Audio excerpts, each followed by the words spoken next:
हाय viewers, welcome back.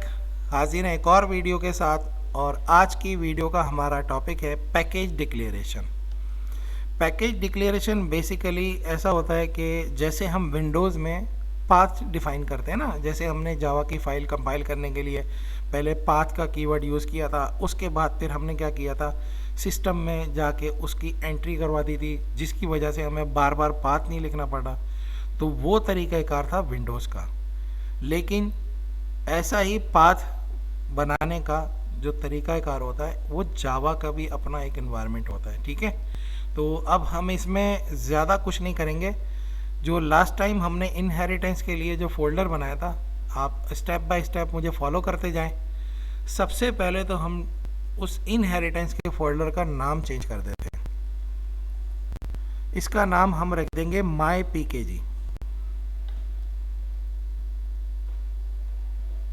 ठीक है, अब हम क्या करेंगे, पेरेंट की जो फाइल है उसकी कोडिंग को खोलेंगे। अब यहाँ पे आपने क्या करना है, इस कोडिंग को ऐसे ही रहने दें, सिर्फ इसके टॉप के ऊपर आप एंटर करें और वो लाइन नीचे लाएं, पब्लिक क्लास वाली। अब ऊपर हमें खाली लाइन मिल गई है, यहाँ पे आप लिखेंगे पैकेज, कीवर्ड है ये, स्मॉल में लिखेंगे PACKAGE, और उसके बाद हम स्पेस देके माई पीकेजी लिख देंगे और सेमी कॉलन लगा देंगे। ठीक है, अब इस फाइल को सेव कर दें। अब चलें कमांड प्रॉम्प्ट पे इस फाइल को कंपाइल कर दें।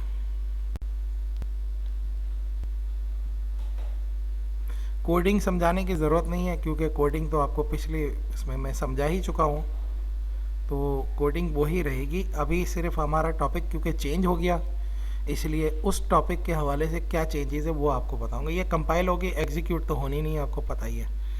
अब हम चलेंगे चाइल्ड के ऊपर, लेकिन चाइल्ड को आप एक काम करें, उसको खोले बगैर जो है ना, उसको वहाँ से कट कर लें। child.java है ना, उसको कट कर लें और इसको हम डी के रूट पे पेस्ट कर देते हैं, माई पीकेजी से बाहर। सही है, तो अब यहाँ पे हम इसकी कोडिंग खोलते हैं। इसकी कोडिंग में भी हमें कोई चेंज करने की ज़रूरत नहीं है, सिवाय एक चेंज के। उसी तरह जैसे टॉप के ऊपर वहाँ पे हमने पैकेज माई पीकेजी लिखा था, यहाँ पे हम दूसरा कीवर्ड लिखेंगे इंपोर्ट, और उसके बाद एक स्पेस देके हम लिखेंगे माई पीकेजी, और उसके बाद एक डॉट लगाएंगे। उसके बाद हम लिख देंगे पेरेंट,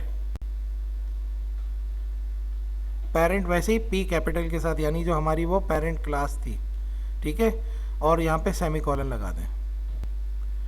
अब इस फाइल को हम कंपाइल करेंगे तो एक एरर आएगा, तो एक छोटी सी गलती हमसे हो गई है, उसकी वापस पेरेंट की कोडिंग में चले। इसको सेव कर लें, पहले आप चाइल्ड के नाम से इसको सेव कर लें, चाइल्ड फाइल को इसको सेव कर लें।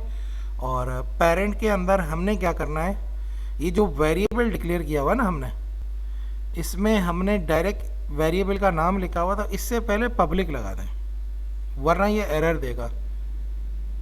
वजह उसकी मैं अभी थोड़ी देर के बाद आपको बताऊंगा। पब्लिक लगा के एक स्पेस दे दें, तो अब यह है कि हमारी क्लास के साथ भी पब्लिक लगा हुआ है, वेरिएबल के साथ भी पब्लिक लगा हुआ है, और मेथड के साथ भी पब्लिक लगा हुआ है। इसको दोबारा कंपाइल कर लें, क्योंकि हमने कोडिंग में चेंजेस किए हैं पेरेंट के, तो इसको कंपाइल कर लें आप।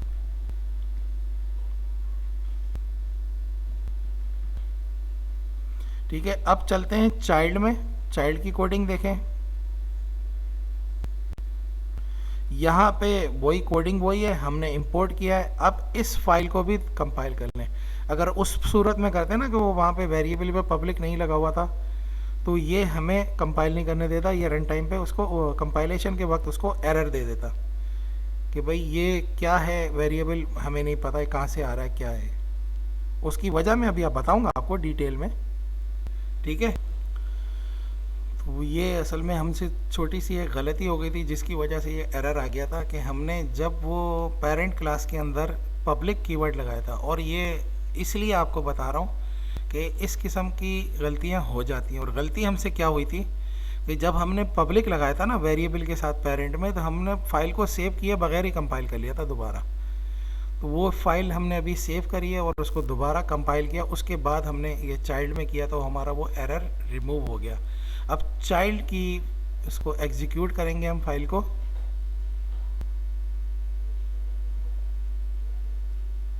ठीक है, अब ज़रा आप, तो अभी हम चलेंगे डी को देखेंगे। ठीक है, अभी हम देखेंगे वो हमारा फोल्डर कहाँ है। तो यहाँ पे डी में देखें आप कि हमने माई पीकेजी नाम का एक फ़ोल्डर बनाया हुआ है और फाइल जो है, एक फ़ाइल माई पीकेजी के अंदर सेव करी है यानी पेरेंट, और दूसरी फाइल हमने कहाँ रखी है, माई पीकेजी के बाहर। अब ज़रा इस टॉपिक के ऊपर थोड़ा सा थ्योरी इसकी समझ लेते हैं। प्रोग्राम आपको चला के दिखा दिया है। ये बेसिकली होता है पैकेज डिक्लेरेशन। पैकेज डिक्लेरेशन में क्या होता है, हम कोई फाइल बनाते हैं और उस फाइल को हमें रजिस्टर्ड करवाना होता है किसी फोल्डर से। तो उसके लिए कोडिंग के अंदर, अब देखें आप कोडिंग को पेरेंट की कोडिंग के अंदर हमने टॉप के ऊपर लिखा था पैकेज, ये कीवर्ड है, ठीक है, प्री डिफाइन है ये। उसके बाद हमने एक नाम दिया था माई पीकेजी, और ये कौन सा नाम था, ये वही नाम था जो हमने उस फोल्डर का भी कर दिया था। ठीक है, तो वो इनहेर को हमने चेंज करके माई पीकेजी कर दिया था। माई पीकेजी करने की वजह ये थी कि वो इनहेर जो है वो इनहेरिटेंस के लिए बनाया था, और अब ये कि बजाय इसके कि हम कोई नया फोल्डर बनाते, हमने इनहेर को ही चेंज करके माई पीकेजी कर दिया, ताकि आपके सामने ये रहे कि ये मेरा पैकेज है। ठीक है, तो मेरा पैकेज क्या है, वो एक फ़ोल्डर है। फ़ोल्डर मैनुअली बनाना पड़ता है। उसके बाद फिर उसके अंदर एक फ़ाइल बना के हम सेव करेंगे, और उस फाइल के अंदर हम उस यानी जो पैकेज कीवर्ड के साथ उस फोल्डर का नाम लिखेंगे।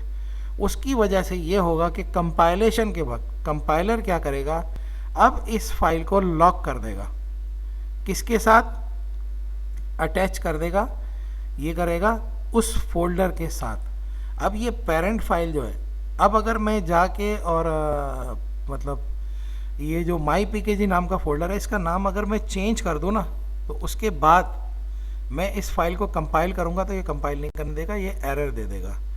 या फिर अभी इसी हालत में मैं माई पीकेजी का नाम चेंज करके और चाइल्ड को, क्योंकि ये कंपाइलेशन हो चुकी है हमारी, तो अब अगर मैं चाइल्ड को एग्जीक्यूट करने जाऊँगा तो वहाँ पे वो भी एरर दे देगा।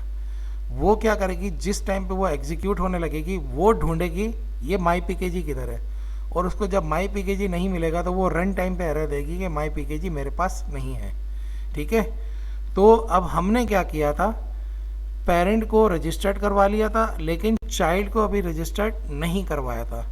मकसद सिर्फ ये था कि आपको सिर्फ ये समझाना है कि पैकेज डिक्लेरेशन क्या होती है, और उसके बाद हम अपने उस पैकेज में रजिस्टर्ड किसी फाइल को किस तरीके से उठा सकते हैं। ठीक है, तो ये आगे चल के, और ये वैसे भी पहले ही प्रोग्राम से हम ये सारे काम करते हुए आ रहे हैं, लेकिन क्योंकि वो बैक स्टेज थे इसलिए हमें पता नहीं चला था, तो हम आहिस्ता आहिस्ता उसकी डेप्थ के अंदर घुसते जा रहे हैं। अब हुआ ये कि हमने हमारी फाइल को रजिस्टर्ड करवाया पेरेंट को पैकेज से, और अनरजिस्टर्ड फाइल जो कि हमारी चाइल्ड थी, उसके अंदर उस रजिस्टर्ड फाइल को उठाना था। उसके लिए हमने यहाँ पे इंपोर्ट किया। इंपोर्ट का मतलब क्या होता है, बाहर से मंगवाना। ठीक है, तो हमने क्या किया, एक पैकेज को इंपोर्ट किया, उस पैकेज के अंदर मौजूद फाइलों को। तो उसके अंदर, उस पैकेज के अंदर उसकी एक रजिस्टर्ड फाइल थी पेरेंट नाम की, किस माई पीकेजी के अंदर। ठीक है, तो इंपोर्ट किया हमने माई पीकेजी के अंदर एक पेरेंट नाम की फाइल है, उसको लेके आ जाओ। तो इसने क्या किया, मेमोरी में उसको लोड कर दिया। उसके बाद फिर यानी कि उसने अलर्ट कर दिया उसको कि भाई इसको, इस फाइल को मांगने वाला है कोडर। ठीक है, उसके बाद फिर हमने जैसे ही एक्सटेंड्स किया, जब हमने इसको यानी कि रन किया इसको, तो एक्सटेंड्स पे भागा, एक्सटेंड भागा पेरेंट के पास। पेरेंट ने कहा कि मैं अकेला नहीं आ सकता, क्या आपने इंपोर्ट किया हुआ है? तो उसको जवाब मिला यस, हमने इंपोर्ट किया हुआ इस फाइल को, हमने राइट लिए हुए हैं, हम इस फोल्डर के अंदर आ सकते हैं और इस फाइल को उठा सकते हैं। वहाँ से अलाउ हुआ, उन्होंने पेरेंट का राइट दिए, पेरेंट आई, पेरेंट ने अपना मर्जर दिया चाइल्ड को, चाइल्ड ने फिर वो बाकी का प्रोग्राम आगे वो जो हम पहले कर चुके हैं इनहेरिटेंस में, उसी तरीके से चला। ठीक है, तो अगर कोई फाइल किसी पैकेज में रजिस्टर्ड हो, रजिस्टर्ड कराने का तरीका पेरेंट के अंदर लिख दिया हमने, और रजिस्टर्ड फाइल को कॉल करने का तरीका हमने चाइल्ड के अंदर लिख दिया। तो इस तरीके से ये जो काम हमने किया, ये चीज़ थी पैकेज डिक्लेरेशन और पैकेज को कॉल करना। ठीक है, तो यहाँ पे एक काम और मैंने किया था कि वो काम ये था कि अब तक हम जो भी वेरिएबल डिक्लेयर कर रहे थे उसको डायरेक्टली उसकी टाइप बता के और उसका नाम लिख रहे थे। तो यहाँ पे पहले हमने यही किया था स्ट्रिंग एस, लेकिन इस वक्त अगर हम उस फाइल को, जैसे वो एरर आ भी गया कि हमने जो पेरेंट के अंदर पब्लिक तो लिखा था लेकिन सेव करना भूल गए थे, हमने पेरेंट को वैसे ही कंपाइल कर लिया था। तो जब हमने वैसे ही कंपाइल किया तो पब्लिक तो उसको मिला ही नहीं क्योंकि हमने सेव किया ही नहीं था, वो तो हमारी कैशे में था। ठीक है, तो उसने क्या किया, जो पिछली वाली कोडिंग जो थी, जो कि हमने सेव की नहीं थी, चेंज कर दी थी लेकिन सेव नहीं की थी, उसी कोडिंग को दोबारा कंपाइल कर दिया तो पब्लिक वहाँ पे आया नहीं। जब हम चाइल्ड में उसको कॉल कर रहे थे तो प्रॉब्लम आ गई। क्यों आ गई? क्योंकि वो जो वेरिएबल था वो पब्लिक नहीं था। तो मैंने आपको कहा था ये पब्लिक क्या होता है, ये एक्सिस मॉडिफायर होता है। खैर, इसका एक पूरा टॉपिक आएगा जब उस वक्त हम इसको डिटेल में डिस्कस करेंगे। तो जब हमने उसको दोबारा पेरेंट को सेव किया और उसके बाद यहाँ पे कॉल किया तो वो आ गया। क्यों? वजह यह थी कि ये जो पब्लिक का एक्सिस मॉडिफायर होता है ये फोल्डर के बाहर वेरिएबल, क्लास और मेथड, उन सबको कॉल करने का या उनको यूज़ करने का अलाउ करता है। ठीक है, एक्सेसिबिलिटी को पॉसिबल बनाता है ये। तो यहाँ पे हमने यही किया था।